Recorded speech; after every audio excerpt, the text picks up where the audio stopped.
গত ১ জুলাই থেকে ৫ আগস্ট পর্যন্ত ২০২৪ পর্যন্ত ছাত্র জনতার গণ আন্দোলন দমনে দায়েরকৃত প্রায় সকল ফৌজদারি মামলা প্রত্যাহার করা হয়েছে। জানার অধিকার আছে যে আমরা আইন মন্ত্রণালয় থেকে কি কাজ করেছি গত ১০০ দিনে, এটা জনগণের জানার অধিকার আছে। এই জন্য জানাচ্ছি।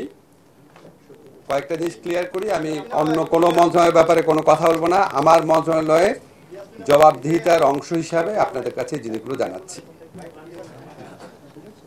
আর এই কাজগুলো করতে গিয়ে সব যে আইন মন্ত্রণালয় একা করেছি সেটা না, অনেক ক্ষেত্রে আমরা স্বরাষ্ট্র মন্ত্রণালয়ের সহায়তা পেয়েছি, কিছু কিছু ক্ষেত্রে অর্থ মন্ত্রণালয় এবং পূর্ত মন্ত্রণালয়ের সহায়তা পেয়েছি। ওনাদের অবদানের কথা স্মরণ করছি। আমরা কি করেছি একটু মোটা দাগে বলি। মামলা প্রত্যাহারের ব্যাপারে গত ১ জুলাই থেকে ৫ আগস্ট পর্যন্ত ২০২৪ পর্যন্ত ছাত্র জনতার গণ আন্দোলন দমনে দায়েরকৃত প্রায় সকল ফৌজদারি মামলা প্রত্যাহার করা হয়েছে।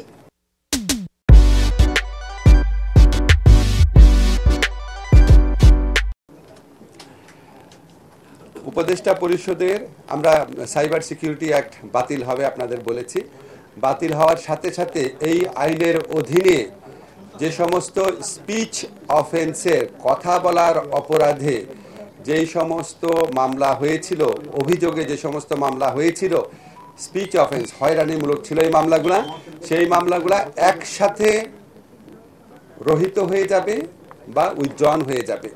আমরা যখন এই সাইবার সিকিউরিটি অ্যাক্টে দায়ের করা স্পিচ মামলাগুলো প্রত্যাহার করতে গেলাম, দেখলাম একটা একটা করে করলে কয়েক বছর লাগবে। এই জন্য আমরা ওই আইনের মাধ্যমেই, যেই আইনের মাধ্যমে সাইবার সিকিউরিটি একটা বাতিল হবে সেই আইনেই একটা বিধান রেখেছি, স্পিচ অফেন্সের সকল মামলা রহিত হয়ে যাবে। এটা আমরা আমাদের যারা আইন মন্ত্রণালয়ের কাজ আমরা করে দিয়েছি, এটা তথ্য প্রযুক্তি মন্ত্রণালয়ের কাছে আছে। এই আইনটা বাতিল হওয়ার সাথে সাথে সাইবার সুরক্ষা আইন নামে একটা আইন করা হবে, যেখানে কম্পিউটার এবং হ্যাকিং রিলেটেড অফেন্সগুলোর বর্ণনা থাকবে। এই কম্পিউটার এবং হ্যাকিং রিলেটেড অফেন্সগুলো আমরা অব্যাহত রাখবো, এটা আপনাদেরকে বলেছি। না হলে দেশের তথ্য প্রযুক্তি যে নিরাপত্তা সেটা মারাত্মকভাবে বিঘ্নিত হবে। এটার সাথে মানুষের কথা বলার অধিকারের কোনো সম্পর্ক থাকবে না। সেকেন্ড হচ্ছে নতুন নিয়োগ এবং নিয়োগে সহায়তা। এখানে আমাদের অনেক অনেক অনেক শ্রম দিতে হয়েছে। আমাদের আইন মন্ত্রণালয়ের কর্মকর্তারা ক্ষেত্র বিশেষে, আপনারা খবর নিয়ে দেখেন, আপনারা সচিবালয়ে বিট করেন, আমরা ক্ষেত্র বিশেষে আমাদের কোনো কর্মকর্তা রাত ৯টা 10টা পর্যন্ত কাজ করেছে। আমরা মাঝে মাঝে শুক্রবার অফিস করেছি, আমরা মাঝে মাঝে শনিবার অফিস করেছি। আমি আমার আইন মন্ত্রণালয়ের যত কর্মকর্তা আছেন তাদের প্রতি সবার প্রতি ধন্যবাদ জানাচ্ছি। একটা অসম্ভব কর্মযজ্ঞ সম্পাদন করা হয়েছে, আপনারা শুনলে বুঝতে পারবেন। আমরা নিয়োগ সহায়তা বা নিয়োগের ক্ষেত্রে যে কাজগুলো করেছি একটু বলি। একটা হচ্ছে বাংলাদেশের প্রধান বিচারপতি সহ আপিল বিভাগে 5 জন বিচারপতি, হাইকোর্ট বিভাগে 23 জন বিচারপতি এবং অধস্তন আদালতে 109 জন বিচারক নিয়োগে সাচিবিক সহায়তা দেওয়া হয়েছে। বাংলাদেশের 61 জেলায় ইতিমধ্যে 4300 জন আইন কর্মকর্তা নিয়োগ প্রদান করা হয়েছে।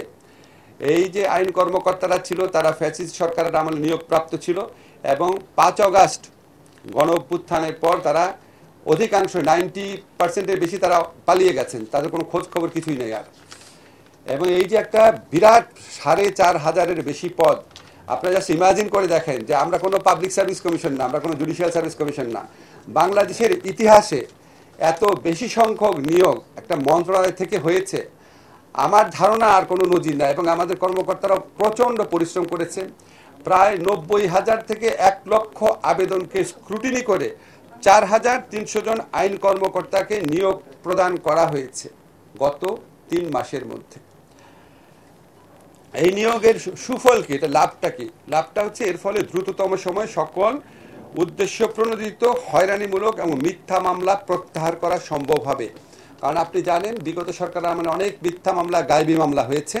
এখন এই মামলাগুলোর ব্যাপারে যখন আপনার একটা বিচারিক স্টেজে যাবে, পোস্ট চার্জশিট পিরিয়ড, চার্জশিট গঠন করার পর যখন এটা বিচার কার্য শুরু হবে, চার্জশিট পুলিশ যখন চার্জশিট দিবে এবং আদালত যখন চার্জ গঠন করবে, এই মধ্যবর্তীকালীন সময়ে এই সরকারি যারা কৌশলী আছেন ওনাদের পক্ষে এই ভূমিকা রাখা সম্ভব যে আদালতের দৃষ্টি আকর্ষণ করা যে এই মামলাগুলা হয়রানিমূলক, গায়েবী বা এই মামলাগুলোতে যাদের নাম এসেছে তাদের মধ্যে কারো কারো ক্ষেত্রে হয়রানিমূলক পদক্ষেপ নেওয়া হয়েছে। এটা কোন ক্ষেত্রে রেলিভেন্ট আপনাদের বলি, আপনারা অনেকেই পত্রপত্রিকায় দেখেছেন অনেক ঢালাও মামলা হচ্ছে, সরকার কিন্তু মামলা করছে না, ব্যক্তি পর্যায়ে ঢালাও মামলা হচ্ছে, মামলার নামে আপনার বাণিজ্য করা হচ্ছে, হয়রানি করা হচ্ছে। তো যারা হয়রানির শিকার হচ্ছে, যারা এই মানে শত্রুতামূলক মামলার শিকার হচ্ছেন, যাদেরকে আপনার মানে কি বলবার বাণিজ্যিক কারণে যাদের মামলার আসামি করা হয়েছে, তাদের জন্য বিরাট একটা প্রতিকারের সুযোগ সৃষ্টি হবে এই সকল আদালতে সরকারি প্রকৌশলী আপনার রিক্রুট করার মাধ্যমে, এটা আমরা আশা করছি। এছাড়া বর্ডার গার্ড বাংলাদেশে বিস্ফোরক মামলা পরিচালনার জন্য 20 জন স্পেশাল পাবলিক প্রসিকিউটরকে নিয়োগ দেওয়া হয়েছে।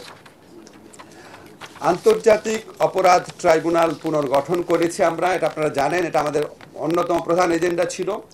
এরপর চিফ প্রসিকিউটর সহ 11 জন প্রসিকিউটরকে নিয়োগ প্রদান করা হয়েছে।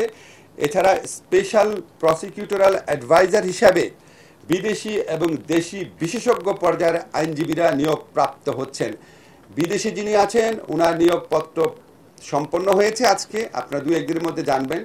দেশি যিনি আছেন আইন বিশেষজ্ঞ, ওনার একটা প্রসেসের মধ্যে রয়েছে, আশা করি এই সপ্তাহের মধ্যে এটা হয়ে যাবে। এছাড়া অ্যাটর্নি জেনারেল অফিসে 239 জন আইন কর্মকর্তা, অ্যাটর্নি জেনারেল, অতিরিক্ত অ্যাটর্নি জেনারেল, সহকারী attorney general, deputy attorney general, এই 229 জন আইন কর্মকর্তাকে নিয়োগ প্রদান করা হয়েছে। আমরা কিছু আইনগত সংস্কারের কাজ করেছি, তার মধ্যে সবচেয়ে প্রধান যেটা, সেটা হচ্ছে আন্তর্জাতিক অপরাধ ট্রাইব্যুনাল অ্যাক্ট যেটা ছিল 1973-তে, সেখানে কিছু কিছু মারাত্মক বিচ্যুতি কথা বিভিন্ন দেশি বিদেশি মানবাধিকার সংগঠনগুলো বলেছিলেন। বিভিন্ন সময়ে আমাদের এখানে সিভিল সোসাইটিও বলেছিলেন।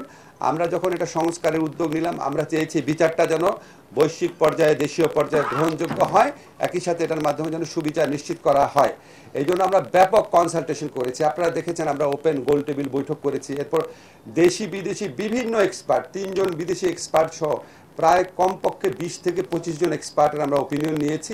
আমরা চেষ্টা করেছি একটা অসাধারণ একটা সংশোধনী করার জন্য, যেটা এই বিচারের গুরুত্ব, এই বিচারের আপনার যৌক্তিকতা, বিচারের গ্রহণযোগ্যতা অনেক বাড়িয়ে দিবে। আগামীকাল উপদেষ্টা পরিষদের মিটিংয়ে সেই অ্যামেন্ডমেন্টটা তোলা হবে।